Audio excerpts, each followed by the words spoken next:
राजेश, बहुत शुक्रिया हमारे साथ जुड़ने के लिए आपका इस जानकारी के साथ। और अब इस वक्त रुख करते हैं, Bharatiya Janata party press conference कर रही है, सीधे उसका रुख करते हैं।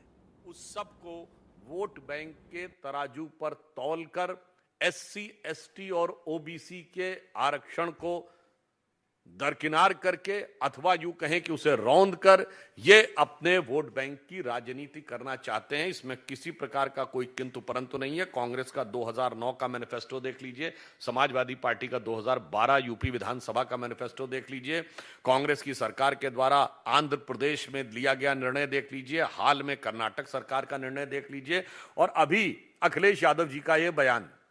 इसके बाद सब कुछ दूध का दूध, पानी के पानी की तरह बहुत साफ हो जाता है।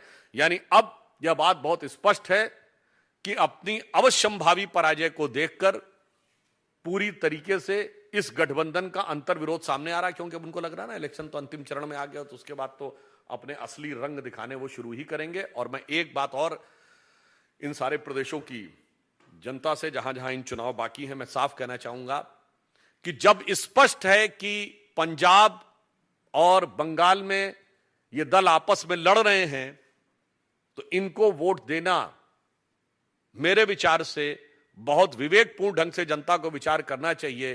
क्योंकि बहुत साफ है कि जब उनके बीच में इस तरीके का संबंध है कि दिल्ली में एक दूसरे से आम आदमी पार्टी और कांग्रेस का प्यार था और पंजाब में जूतम पैजार है, तो आप बहुत साफ समझ सकते हैं कि इनको वोट देना एक प्रकार से अपने वोट को व्यर्थ करना है।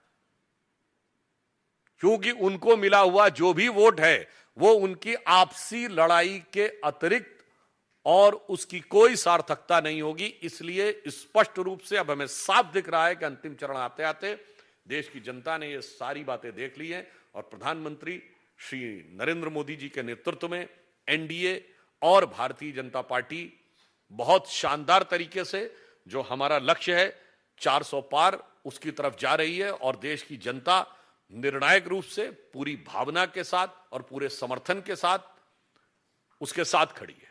इसीलिए मैं यह पंक्ति कहकर बात समाप्त करता हूं कि राहुल, इंडी और घमंडी, राहुल, इंडी और घमंडी, सबका संकट एक है, आएगा तो मोदी ही, चूंकि नियत नेक है। धन्यवाद।